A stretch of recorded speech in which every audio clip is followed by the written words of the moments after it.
Hello and welcome to this Donkeys Forever podcast. My name is Patrick Pollock and I am a veterinary surgeon specialist in equine surgery and have had a career-long, indeed a lifelong interest in working horses, donkeys and mules. It's been my great honour for the past few years to be a trustee of the Donkey Sanctuary. And so today I thought I would present this podcast recorded some time ago as part of the disaster medicine and management program that I've been undertaking. Of course, working horses, donkeys and mules are really not anything new. This photograph on the right hand side depicts the staff and students of the Glasgow Veterinary College some 120 years ago. At that time, there were 150,000 estimated working horses in Glasgow City alone. A real change to today.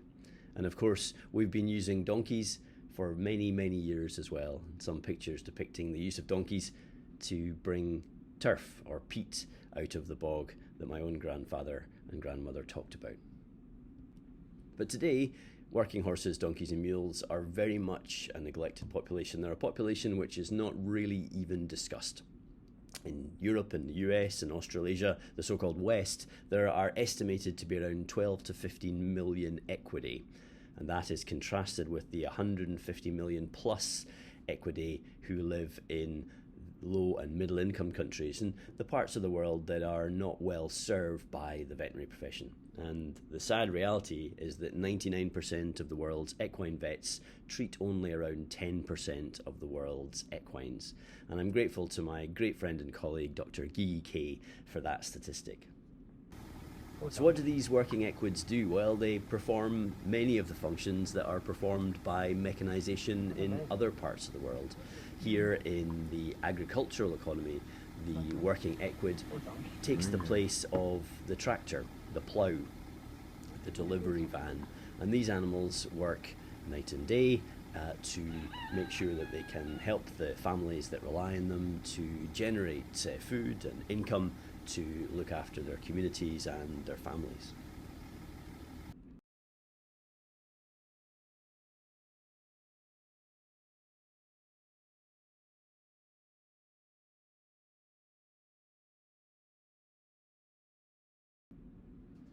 In the urban economy, horses, donkeys and mules, working equids, perform a variety of tasks which are performed by taxis and delivery vehicles.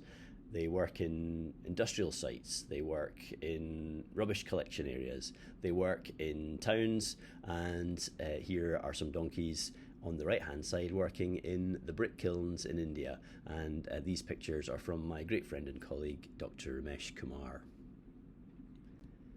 The facts are, though, that owning a healthy donkey releases people, and in fact mainly women and children, from doing the work that the donkey was carrying out. Work done by the Donkey Sanctuary suggested that a healthy donkey can increase family income by up to 500%. And owning a working equid adds to community responsibility. And at the point of problems such as conflict or disaster, working equids will greatly enhance resilience and speed up the rate of recovery for these communities. These animals face a variety of challenges. They face disease, they face injury. Because they have to work in order to help the people who rely on them generate an income, often the injuries and problems that we see in these animals are very severe. As you can see in the top right hand corner, a change here in the distal interphalangeal joint, the coffin joint, where we've got almost complete fusion and severe arthritis. And these animals are often found like this, still working, really presenting with only a low-grade lameness because they just keep working. We also unfortunately see these animals being caught up in conflict or disaster situations, and the picture in the left-hand corner showing a donkey following the Moroccan earthquake. Grateful to Dr. Gigi K for that picture. And also injuries related to the fact that these animals are managed in a way which is perhaps not usual compared to equids in other parts of the world, and that is that they don't have a stable, they don't have pasture, and so they may be hobbled, and you can see on the right hand side an injury resulting from being hobbled. And then of course we've got these animals affected by diseases which in fact should be long gone, diseases which we have the means and the methodology to eliminate, such as this one here. And this is a donkey displaying all of the signs of rabies, so self-mutilation being a very common sign of rabies in equidae. This is a disease which we know we have the means to eliminate globally, which would also have a massive effect on human welfare. Many people around the world every day contract and die from rabies, and many of those are children. This disease then is tetanus, again another entirely preventable disease through the use of a cheap vaccine. And these are two diseases which really it is something of a stain on the world and the veterinary profession that we've not managed to eliminate diseases such as this.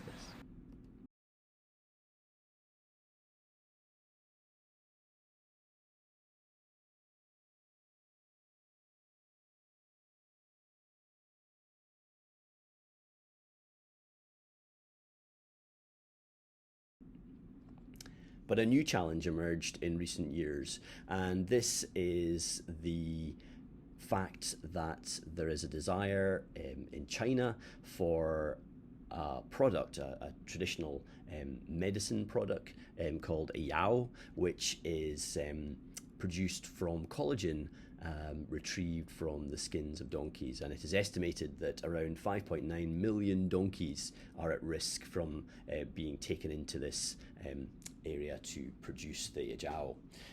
Of course, that's unsustainable. There aren't those numbers of donkeys, and once the donkey is lost to the community, then the work falls upon the women and the children often, and income goes down and poverty goes up. There are major welfare concerns with the removal of the donkeys, the harvesting of the skins to make the jiao, and there are significant implications for spread of disease across international boundaries, because these animals, these donkeys, are driven often in large numbers across parts of the globe, from the continent of Africa, South America, and even Australasia. There are definitely implications for people, for poverty and the future, and there's lots of interesting information at the site which I show there. Now, there has been a great leap forward in donkey health and welfare this week with the news from the African Union Summit that this trade has been banned unanimously by the members of the African Union, and they are to be applauded for having the foresight to do that, and that will make a huge difference to the health and welfare of the donkey. It's also worth mentioning this little bit of work performed by Tess Sprayson and published back in 2006, in which information was presented regarding the value of working equids, and particularly donkeys, following conflict and the displacement of people. And there's very little other information available on this topic, but essentially this suggests that donkeys and other working equids, and other animals indeed, often move with the families that are displaced by conflict and disaster. And back in 2005, 14,000 donkeys carrying families displaced by conflict moved into the Abu Shuak refugee camp in Sudan. Work done by SPANA, the International Animal Aid Organization, suggested that after only a year and a half, the donkeys, many of them had died, essentially starved to death through lack of access to fodder. Around 84% had died, and the donkey numbers had dropped to 2,300. We know to date there is still very little collaboration between humanitarian aid and animal welfare agencies, and we know that people who lose their animals, working equids and farm animals, are far more likely to never leave a refugee camp or have their stay in a refugee camp extensively prolonged. The owners who lose their animals lose their sole means of transport or earning a living, and they then cannot go back to their former way of life or a new way of life. Of course, in this case, SPANA intervened and provided fodder and veterinary care, and the remaining animals survived until they were able to leave. But many people would have been left without a donkey, and that is something that we really need to look at. And I'm really excited to say that there's lots of groups looking now to try and see, can we provide a collaborative animal welfare response alongside humanitarian responses to the many disasters and conflict situations that are going on in the world today. But perhaps what this is really about is this podcast, and it was an honour to interview Dr. Faith Burden, who is the Executive Director of Equine Operations and, of course, the Deputy CEO at the Donkey Sanctuary. The Donkey Sanctuary is a truly remarkable charity. It has been working for many, many years globally to improve the health and welfare of donkeys and mules and other equids across the globe, working in a variety of different areas with a huge ability to collaborate locally, employing local staff, people who really know about the plight of these animals, and working hard to bring their plight to the world stage. I'm now going to play you the podcast recorded with Dr. Faith Burden back some time ago, just to celebrate the fantastic news this week that the African Union banned the exploitation of donkeys for the production of ejao. I hope you enjoy it.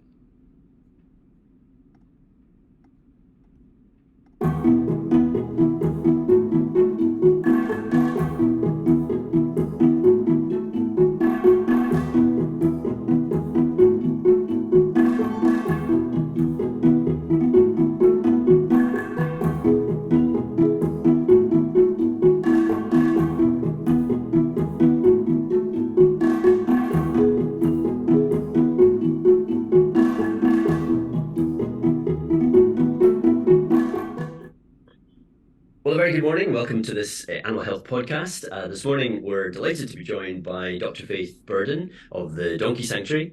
Faith is the Director of Research and Operational Support at the Donkey Sanctuary. And Faith, tell us a little bit about yourself. Yeah, so my background originally, I've got a degree in microbiology and virology and carried on my studies at the University of Warwick, studying for a PhD looking at MRSA in humans and animals, which really developed an interest in zoonotic diseases and the interaction between people and animals. And, you know, as you often do when you're finishing up your PhD, I was in a bit of a lull. I'd done some work looking at, the pharmaceutical industry, but decided I wanted to do something different with my life. Saw a short-term role advertised at the Donkey Sanctuary and joined the Sanctuary nearly 19 years ago, and I've been there ever since. So I always had a passion for donkeys and particularly mules. So to be able to turn your passion for equids and then science into a job was a fantastic opportunity. So, very much my role was initially to develop our research portfolio. And that's given me the opportunity to see donkeys and mules all over the world and really understand how important they are to us.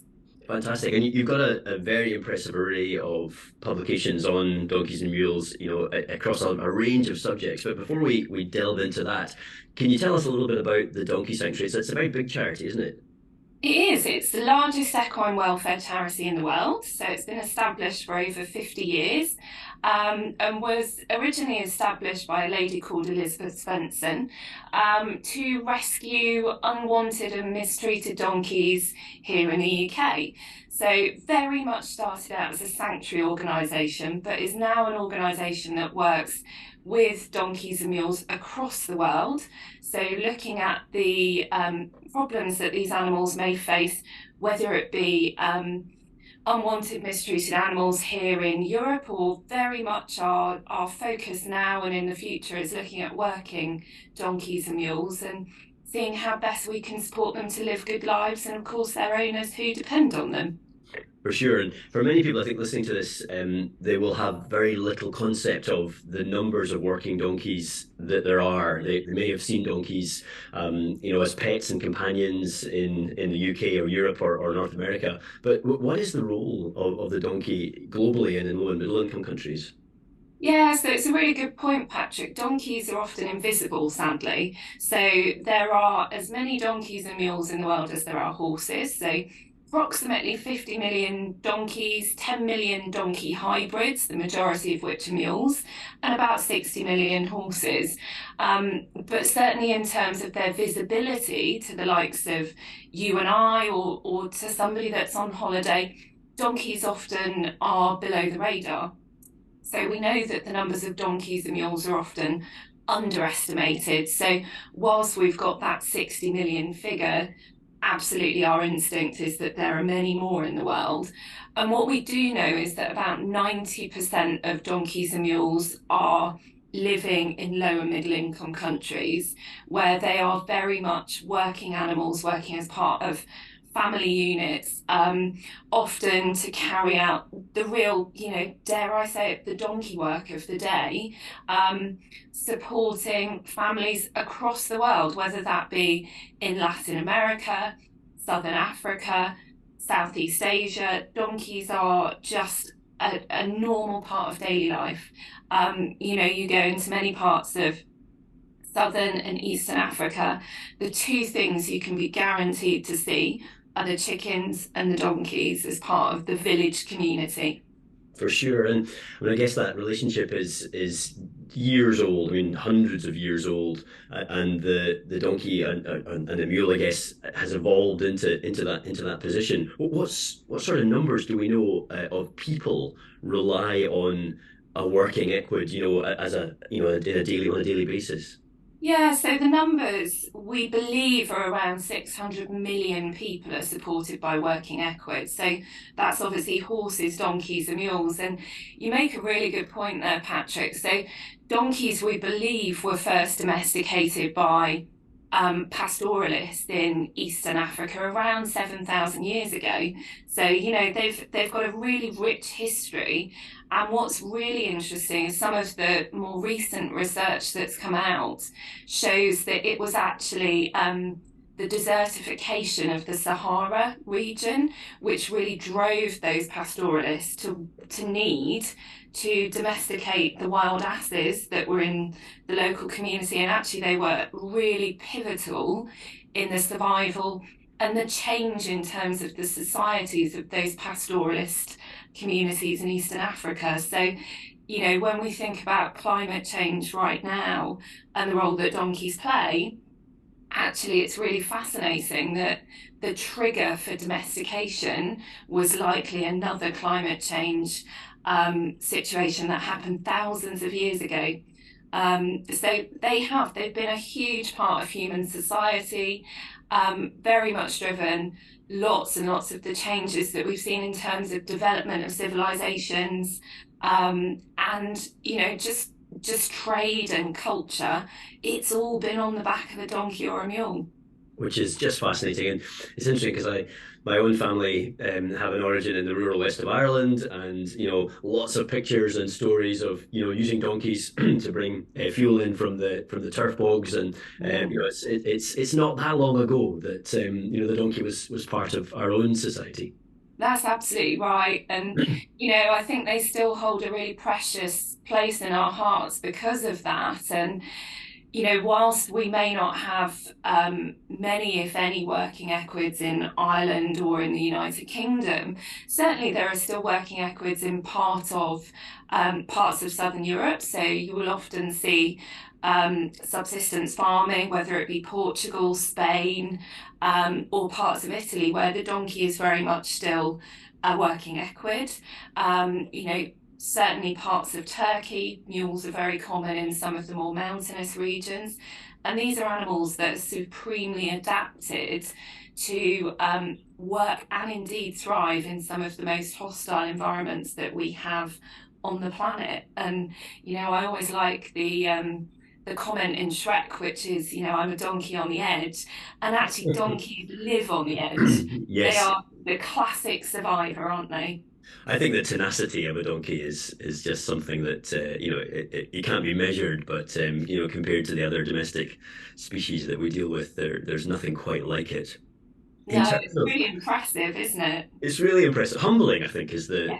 probably the way to describe it. In terms of the work and the use of these animals and their socioeconomic place, can you talk a bit about that?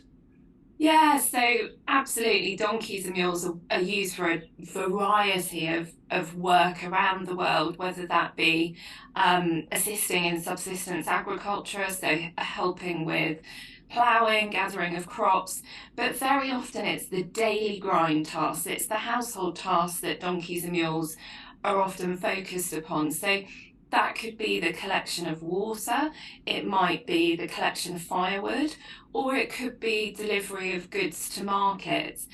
Sometimes you'll see donkeys helping get children to school, but very much it's those tasks that if they weren't carried out by the donkey, then very often they're carried out by the woman or the children in the family. So, they are the mother's helper, if you like, in many, many communities. And that gives them a really important value, but often one that's much more difficult to measure. So if you look at a production species, goat, sheep, chickens, you can measure their value by the production of a product for humankind, but it's incredibly difficult to value the donkey work, and the kind of release of that drudgery that donkeys provide to, and it is particularly women and girls all over the world. So it sounds like the donkey is, part of the social fabric, I guess, of these communities. Would it be fair to say that the donkeys, almost empowers women and children to, have a place and a role that they perhaps wouldn't? Well, it's not recognised as you say, but there would be no recognition if it wasn't for the presence of the donkey. 100%. So there's an Ethiopian proverb which puts this perfectly, that a woman without a donkey is a donkey herself. And I think that says everything, that the work of the donkey enables women to focus their time upon other tasks, perhaps. So it might be that the woman can set up a micro business of their own, or that they can school their children, enable their children to go to school. Or it could be something as simple that a woman isn't having to carry a load upon her head and her back, and can therefore take her baby with her. So again, it's often these very small changes that make a huge difference. And we do see and we hear so often that whilst it's very infrequent that the women are seen to own the donkeys, they are the primary carers, they are the ones that benefit from their work. And certainly my experience of talking to women and young girls is that they really deeply care for their donkeys and recognize what they give them, and there's often a really deep affection and respect for those animals. Absolutely, I think my own journey to being somebody who's interested in donkeys was very much inspired by seeing usually women, mothers, and their children often coming, an incredible distance for veterinary care and advice, with a donkey, was just, adored is the wrong word, I think, but just such a part of the family. And sitting, I remember at a clinic in Morocco, watching a family over a period of days, sitting, waiting for their donkey, essentially to be returned to them after treatment for a wound. And I kind of got to know these people, although we didn't share a common language. But we kind of bonded over this mutual respect for this animal. And yeah, I think we've seen that so often, which is really amazing. Obviously, these communities, we talked about donkeys on the edge, but these communities are on the edge in terms of poverty and pressure. What challenges do the donkeys face when they're used in these kind of roles? Yeah, often the donkeys and mules face exactly the same challenges as people do in these contexts. So whether it be access to resources, so that could be appropriate food, access to water, or it could be in terms of access to healthcare resources, so veterinary or paraprofessional care, so foot care, medical care. Also, basic things like accessing materials that are suitable for harnesses or saddle packs, to make sure that, very often natural materials like cottons are much more successful at preventing wounds and saddle sores, but actually getting access to quality materials can be a challenge. Many of the issues that donkeys and mules face are absolutely shared by the people that they're living alongside. So again, it could be access to, sort of knowledge in terms of where do you access those healthcare services, but also what is the best and most up-to-date way to care for your donkey or mule.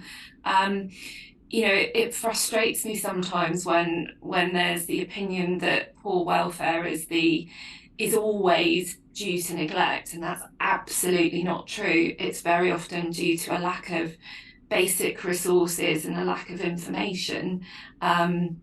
It's absolutely shared with the people and the community. So I think it's shared problems in many, many cases. And, if we think about, as you said, donkeys on the edge, climate change is a big issue for many of these communities, and donkeys in particular are a really resilient species in times of trouble. And I think, that puts them under even more pressure. As the other species struggle, often it's the donkey that's left, so they bear even more of the load. I mean, I think the sort of word that comes to mind with all of this is resilience. I kind of feel like the donkey, just adds a level of resilience to a community that they wouldn't otherwise have. And as you say, this sort of stoic animal, which in my own field as a veterinary surgeon, the donkey always shows you its problem at, towards the very end of the course of the disease. It holds on to that for all sorts of reasons. But I think I guess the question I was going to ask is, these communities have been working and living with these animals for a long period of time, and so presumably they have a lot of local knowledge in terms of treatment of problems, in terms of identifying infectious disease risks and those types of things. How do you work to support that without coming in as you're doing this wrong, or this is neglect, or all of the things that we see in this country, where of course we have donkeys suffering from problems like obesity, which are absolutely due to neglect. How do we square that circle? I think this is very much around co-development and making sure that we listen, Patrick. So, if we are working in a community, it's incredibly important that we establish what the current state is and what the community themselves need and want to change. So this is about working in partnership. And I'm so pleased that you've talked about the knowledge and the deep-rooted sort of culture around donkeys, because so often that's what's missed, is that very often the communities know what they need to do. They know the problems that they're facing, but it's often a lack of being able to access the correct resources. So,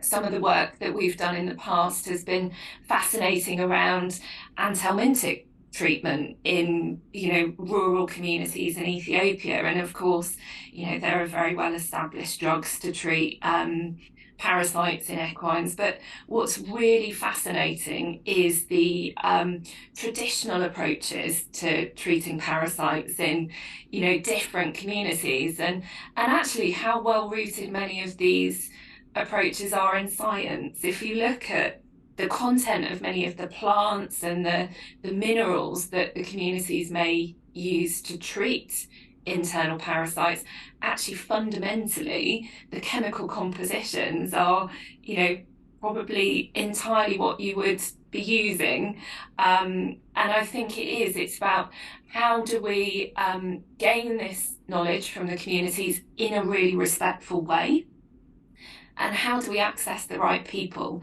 Because again, I'm going to go back to the piece that we talked about earlier. Very often it's the women that understand how to treat the donkey, what the donkey is displaying, perhaps what the problem might be. But so often, as outsiders, you're going to a community and it's the classic community meeting where the men are gathered because they are the donkey owners and the community voices. And actually it's often the women. that we need to access. And that's something that we've always got to be really careful that we're listening and collaborating with the right people. And how do you manage that? And how do you get to the people that you need to get to? It's all about local partners. So it's absolutely critical that we work through established local partners. Sometimes it's also government agencies or officers that we have to work with.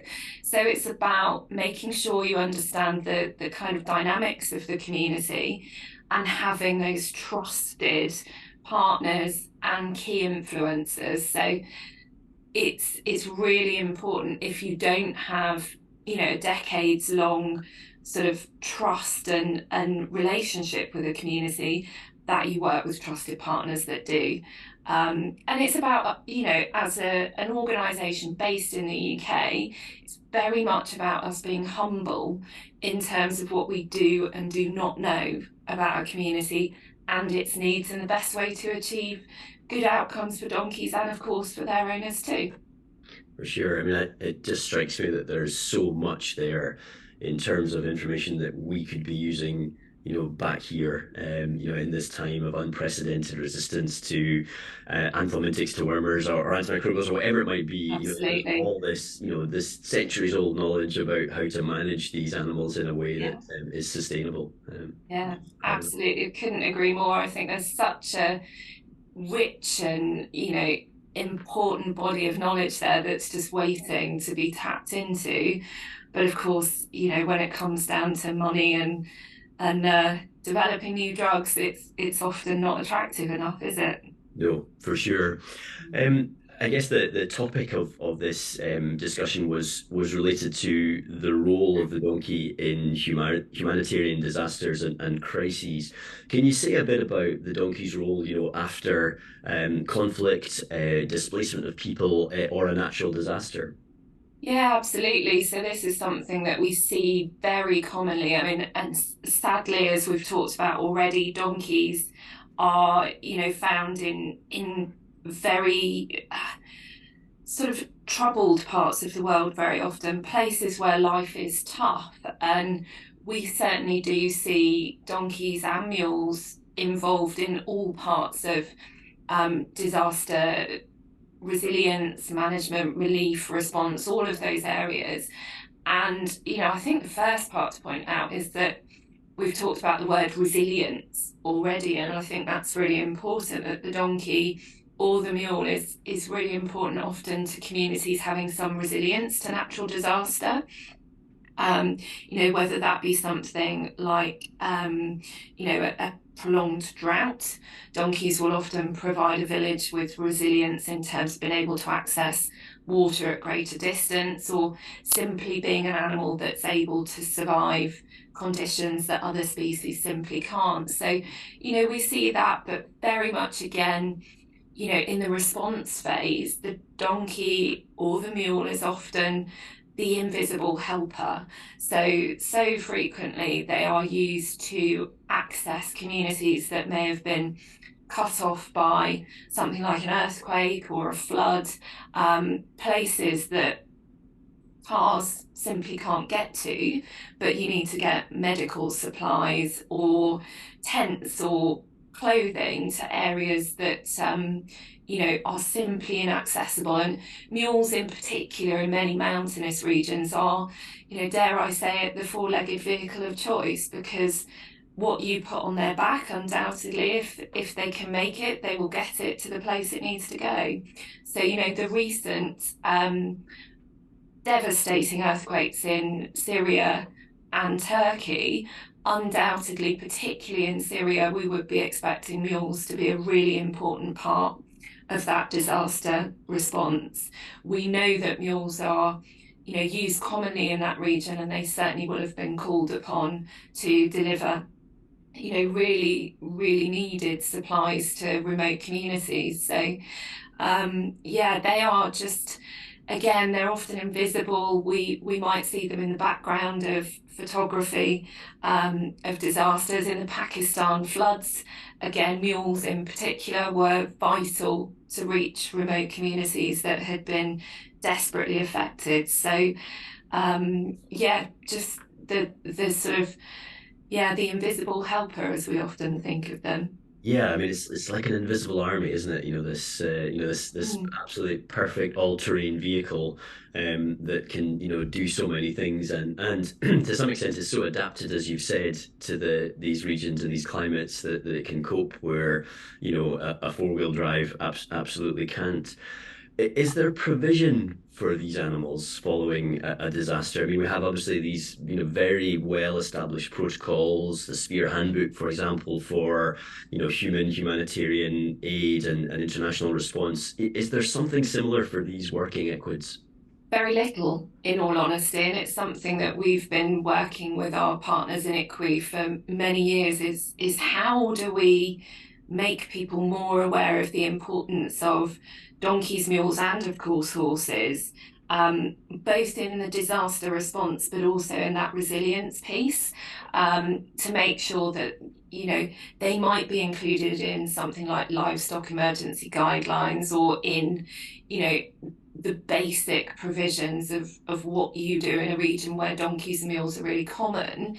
If you're a humanitarian worker, even the basics of how might you work with a mule safely, how might we safeguard what is often the most valuable asset that a family has.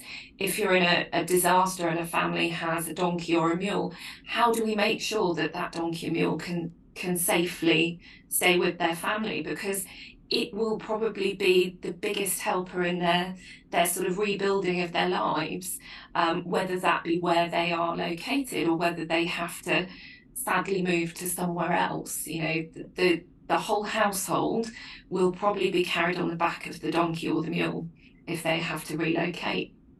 So when these families move to a new location, whether that's because of a disaster or conflict, and they go to a camp or some sort of refugee facility, presumably those facilities are often in places where you don't want to live, where there is limited, food and shelter for the humans. How do the donkeys and mules cope? What happens to them? Do we have a handle on their fate? The information is very sparse very often because the situations themselves are difficult for animal welfare organisations to engage with, but certainly the limited information that we have, donkeys and mules do travel with their families, but very often the settings that the families end up in, as you say, are not great for people, but are certainly not great for donkeys and mules. Being able to access things like the correct food. These are often very barren environments, so having any kind of grazing or food available can be a real challenge. And also I think they can become an object of conflict with other families. If a donkey's roaming, are they making noise?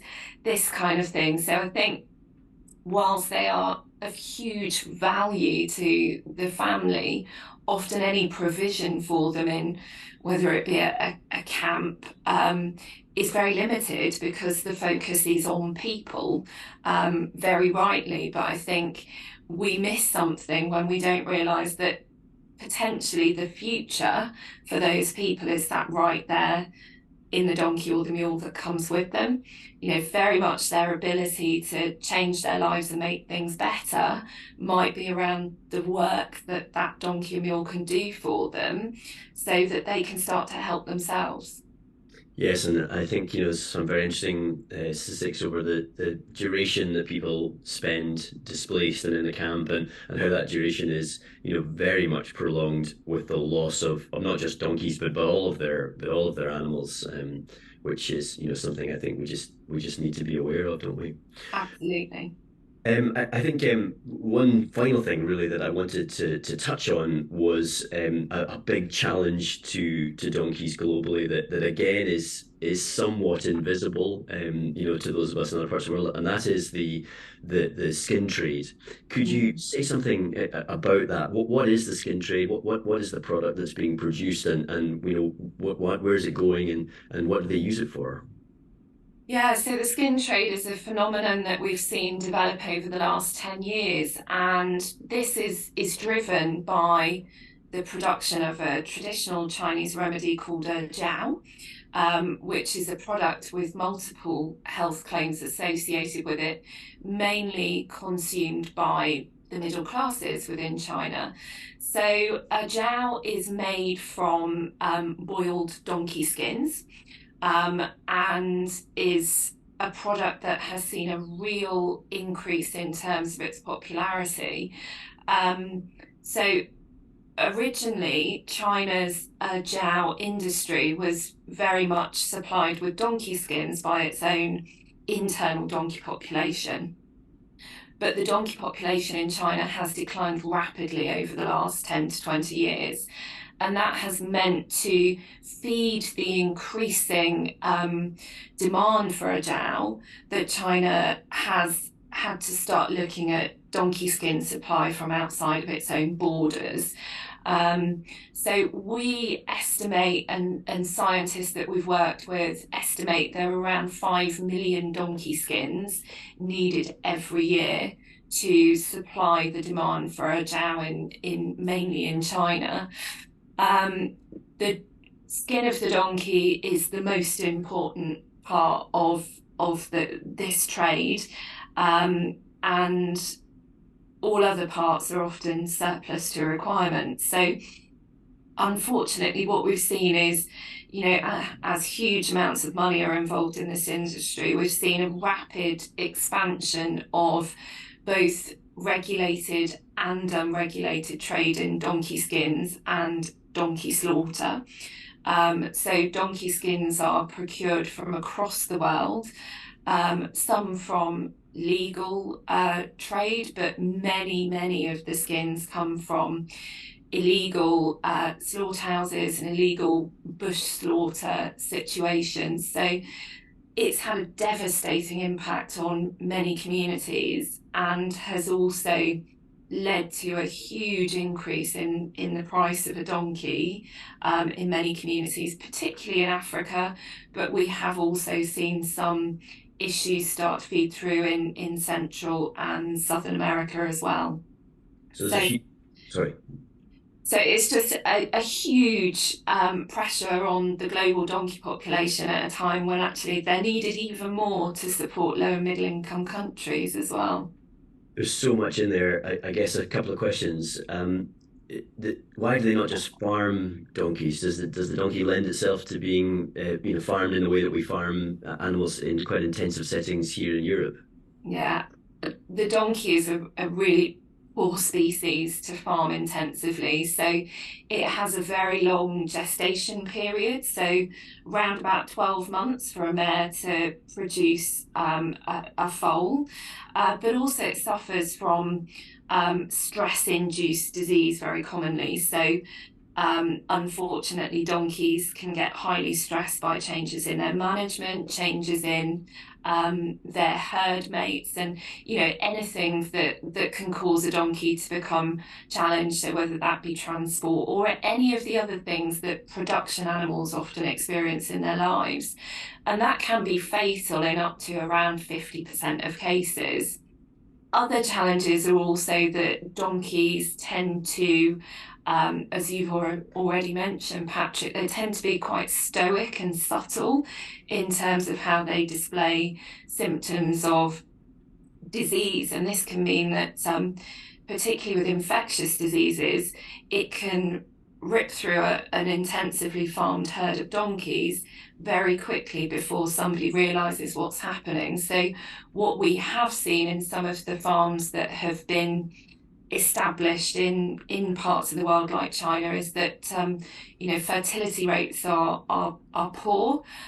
Infectious disease is a real challenge for these animals, and they very frequently appear to suffer from hypolipemia, which is this often stress-induced disease specific to equids. So they are just not well suited to this kind of intensive farming, and this is why it's really not a solution to the huge demand that we're seeing for donkey skins around the world.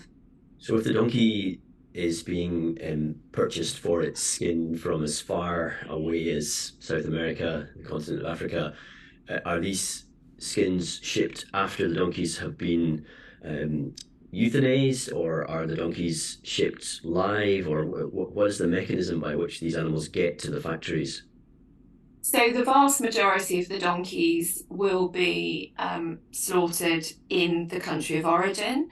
So the skin, as I say, is the most important part of the carcass. It will often be dried on the ground in particularly unhygienic conditions, dried in the sun to supposedly get rid of many of those nasty things that we might not want in the skin. And then these skins are often shipped on shipping lines across into Southeast Asia, China, Vietnam, Hong Kong, as dried skins. But the level of processing of these skins is often highly variable, and certainly not something that I would be wanting to eat a product containing these skins, and their raw products. And presumably, when these donkeys are purchased and brought together and then moved to places where they can be slaughtered, there are biosecurity issues in terms of disease that affects other livestock or potentially even people. Absolutely. So we often see numerous donkeys being gathered from numerous different locations that have never met each other, often with different immune statuses. And these animals may be trekked on foot over hundreds of miles to reach a legal place that they can be slaughtered. And that brings with it all sorts of challenges. So often mixing of multiple populations with different infectious disease profiles. You'll often have mares with young foals at foot, or you might have the animals towards the end of their working life who are immunocompromised. The mixing of these animals undoubtedly causes a risk to both that group themselves, but also the villages and areas that those animals transit through. So in recent years, we saw a significant outbreak of respiratory disease in donkeys with a very high mortality rate in West Africa. And it's highly suspected that that was due to the many hundreds and thousands of donkeys that were being trekked on foot through some of these countries to go for slaughter. So we had a stressed population, mixed immunocompromised status, and then a mix of infectious diseases, probably things like equine influenza, strangles. But yeah, it's a bit of a ticking time bomb when you see these animals being managed in this way with no veterinary oversight, with very limited regulation. And we have to be focused that the only product that's really valued is the skin. So actually the impacts upon other parts of the donkey are don't have much impact on the value of that product at the end, sadly. So any kind of push for the traders to treat those donkeys well is somewhat negated by the fact that it is just the skin that unfortunately has the value. So it sounds like a perfect storm in terms of the spread of disease to other livestock, other equids, people, and the loss of this critical resource for the family, particularly for women and children. What are the solutions? So the solutions are that we reduce the demand for the product, obviously, and we have to be very aware and respectful of the fact that a jiao is a revered traditional remedy in China. we respect that, but we believe that the future is producing our jowl using cellular agriculture. So looking at the production of donkey collagen without a live donkey having to be involved. So something that biologically is pretty much the same thing as the raw material that goes in, so that our jowl can still be consumed, but it's a completely cruelty-free process. And in our minds, this is the future for this product, and also helping consumers to make good choices. So helping them to understand where that product originates from and the impacts of their buying choices, so that hopefully we can manage that demand for the raw material, the donkey skin, because donkeys have huge value as living, breathing animals supporting their communities. That's where their true value lies. Intensive farming is not a route that we would suggest is looked at all. It's fraught with danger, and again, intensification of agriculture and the potential impacts on zoonotic disease as well is something that should really steer us away from this. So we have fantastic science, wonderful technologies coming out all the time, and I think that's where the future of a jowl really lies. Faith, that's been an absolutely wonderful window on the role of the working donkey and mule in for people and the pressures that are facing these animals. To finish on a high, I think, because I think you always finish on a high when you're working with donkeys. What would you say to people who are hearing about the role of donkeys in their role in humanitarian crises and the pressures that they face for the first time? What's the future for the working donkey? I think donkeys are absolutely here to stay as we face more and more challenges, particularly with climate change being top of the list there. I think, open your eyes. Donkeys and mules are right there in front of you. And if you are dealing with a humanitarian disaster in an area where donkeys and mules are present, they are your helper. They are the helper that can help you get access to the right places, but they're also going to be the builders of the future. So make sure that you open your eyes to them and cherish them for what they are, which is an amazing, tenacious animal that is an incredible support to the communities that you're working with. So reach out to the experts in the animal welfare sector, and let's see if we can work together and make sure that we really look at that sort of one health aspect of people, animals, and the environment all intrinsically working together. So let's collaborate more and let's make sure that we consider all of these aspects. Fantastic. Faith Burden of the Donkey Sanctuary, thank you so much for your time and wonderful insights, and all the very best. Thanks, Patrick.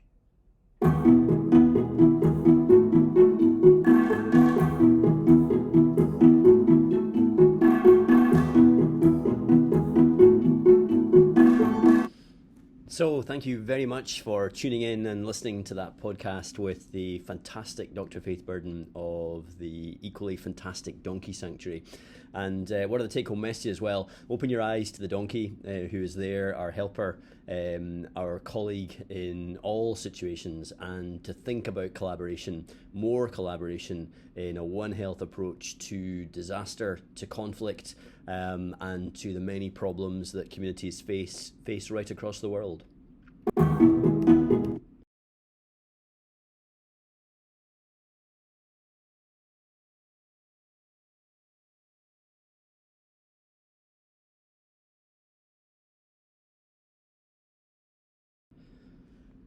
As ever, the information presented here is for illustrative purposes and is based on our views and opinions only, and not the opinions of anyone we may work or have worked for in any context.